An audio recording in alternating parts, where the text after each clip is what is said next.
It's a holiday edition of Command Center. And Terry's talking. And we're going to see who's cooking. And I'm fired up about them wide receivers. Let it burn. Let's fire it up and get festive.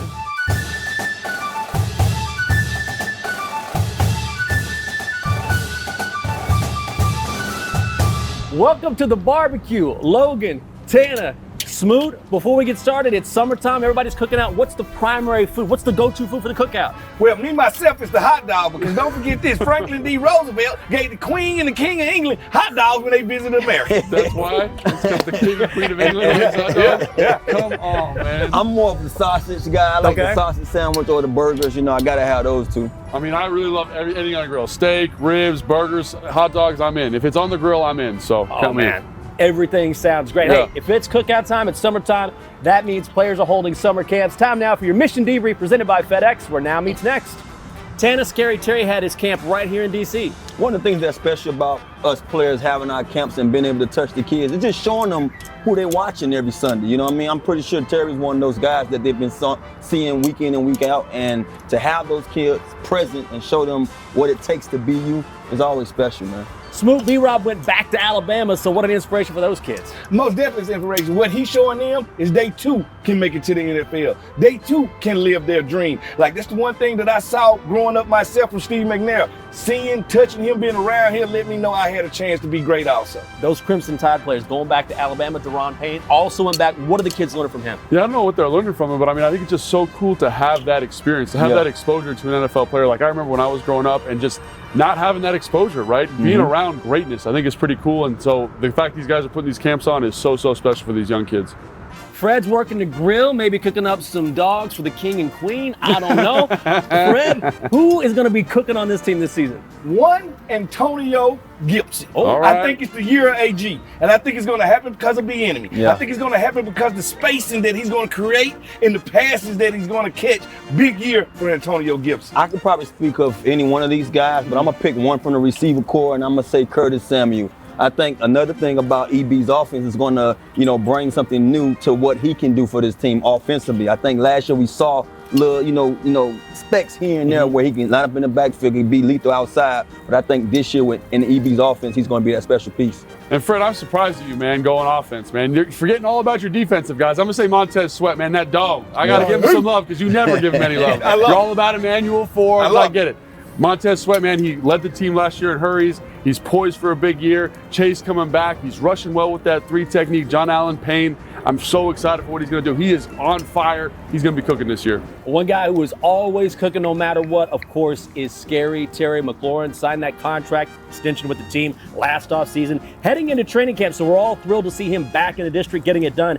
And he stopped by our set on Media Day to chop it up with Fred London Fletcher. Check this out. Now tell me this, you got a young quarterback, which you play with your share of quarterbacks, man, and that's one thing I can give you props for. No matter who your quarterback is, you have no excuse. I go do my job.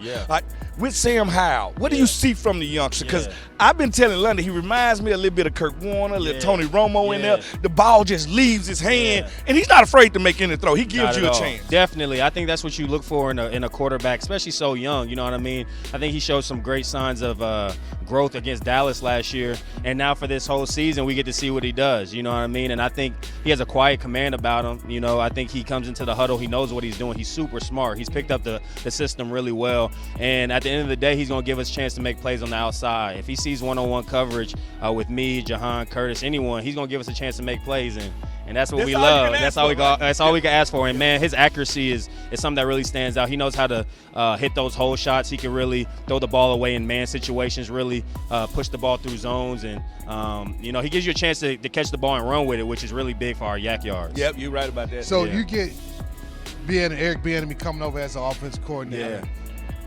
What has it been like having him? Nothing against Scott Turner, but what has it been like? Because Scott was kind of quiet compared to EB. Having EB in the meeting rooms and also on the field. What has it been like with him? Yeah, his attention to detail is it's something I feel like I've been around, but it's even a step further with EB. You know what I mean? I think the clarity of the offense, the way he explains it in the meeting room, is really important for us as offensive players, because we know that what the expectation is going to be like out on the field, and he wants it exactly how he wants it. So I think you make it harder around this time during practice, so in the game it becomes second nature. You're not thinking about what's my split, what do I do against this coverage. You just already innately know what to do, and I think that comes with the reps that he tries to instill in us during this time. And I think it's a good time for us to really start working out the kinks, so when we come into camp we firing all cylinders and getting ready for the season. But you know, he likes to be aggressive, which I like that too, you know what I mean? And just having a guy who's very transparent, he's going to take accountability of himself, and he's going to expect the same for us players. It's been great, and him and I have really built a really good relationship, and you know, I know he's leaning on me to be a leader, set the tone with not only my play on the field, but my voice. And you know, he's helped me even take my game up a little level, in the fact that just expecting that excellent each and every play. You know what I mean? I think it's easy to be like, that play was just good enough, and ain't nothing just good enough for EB. Not in this league. Not in this league. And if you want to be one of the great players and play for a long time, good enough is not going to get it. So I think when you have a coach who's preaching that every single day, every single rep, you either going to get with it or get lost. Hey, get enough, get you fired. Great, keep you a job. Yeah, I heard that. How about a look at the numbers Terry has put up during his time in D.C.? The Pro Bowler has 3 straight seasons with more than 1,000 yards receiving. And in his 4 seasons with the Burgundy and Gold, he has posted 21 touchdowns and almost 4,300 total yards. He's also been a threat on the deep ball, averaging more than 14 yards per catch. Scary Terry appreciation time. What do you love most about Terry McLaurin? For me, it's how he competes for the football in the air and his toughness when he's getting those kind of contested catches, because I know it's easy for receivers to be fast. It's easy for them to catch the football sometimes, but to show that competitiveness going over the middle when the football's in the air, I love that. That means he's a good teammate. I loved seeing that in my teammates when I was playing. So, yeah, that's the thing that I think is his superpower. I think he's just a force to be reckoned with. It's not one thing that you can just point out and say he does this well. He does everything the way you're supposed to do it, at full speed, and he handles his job. If you tell Terry to go out there and run through a wall and say, I need you to block these guys the entire 60 minutes of the game, I'm pretty sure he'd do that. So he's definitely one of those guys that he's a force. This is what happened when you check Terry McLaurin. That's what happens when you cook, man. Yeah, that's what happens. This is what happens when you line up the press Terry McLaurin. Somebody getting burnt. Don't try to explain away your cooking, man. That's just bad cooking this right now. is what you call Cajun. All right, this is darkened. All right, don't you worry about that. Fred, you fired up? You got a burnt wiener over there? We got to let you keep talking. At the end of the day, y'all got y'all version, I got the truth. Time for Fred's Fired Up, presented by FanDuel. Make every moment more with FanDuel, the official sportsbook partner of the Washington Commanders. Welcome to a special edition of Fred's Fired Up. And I'm going to tell you what I'm fired up about. I'm fired up about this wide receiver group. You know why? Because this is what happened to Trayvon Diggs when he checks Terry McLaurin. All right? It ain't good. It ain't good. Now, Jahan Dotson versus Bradbury, the same thing happens to him. Now you ask me, what happens when Vic's play is on Curtis Samuel? The same thing happens. We want to give David Brown some love in here. David Brown, wide open. So we feel fired up. We so fired up, we done burnt all the food. We are so fired up because the season is coming real soon. And I think this wide receiver group is out to prove the whole league that they're top 5, not top 10. Special. This is what happens. You mess with this group. But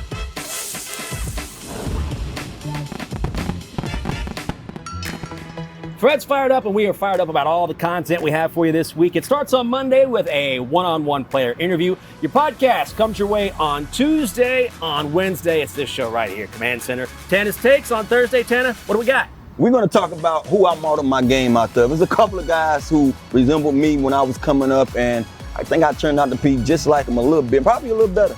Logan, you living in the comments on Friday? Living in the comments, and this week we're talking about something kind of tough.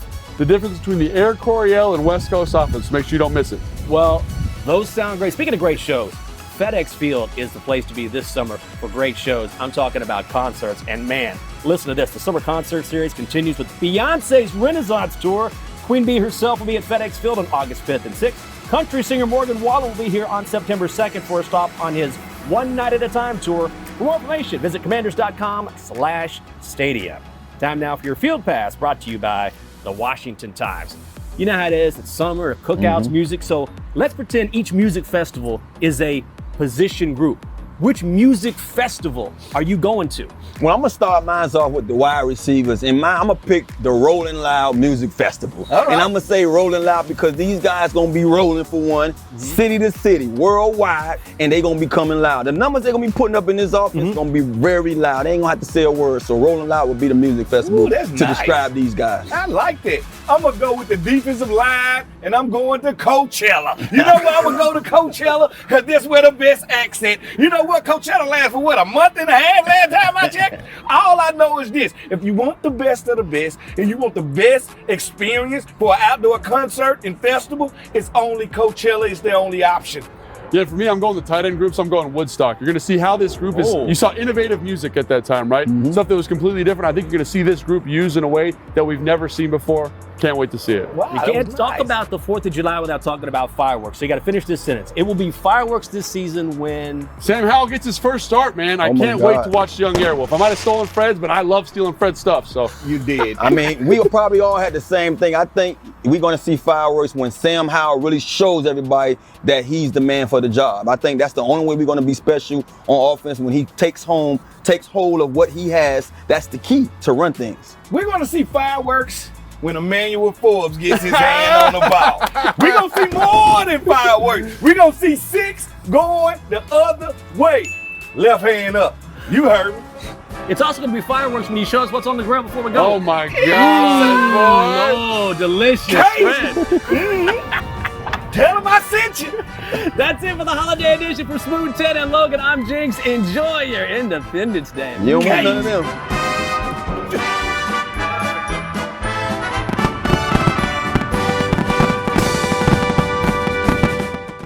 Hi, I'm Jeff Dick, Chairman and CEO of Main Street Bank. Every dollar we touch is not our own. Every dollar represents the countless hours spent on the construction site, late nights in the office, time away from family and friends. Remembering this keeps us in touch with what we do and who we do it for. At Main Street Bank, we are honored to be stewards of our clients' dreams, aspirations, and their money. Bank where trust matters and where you matter.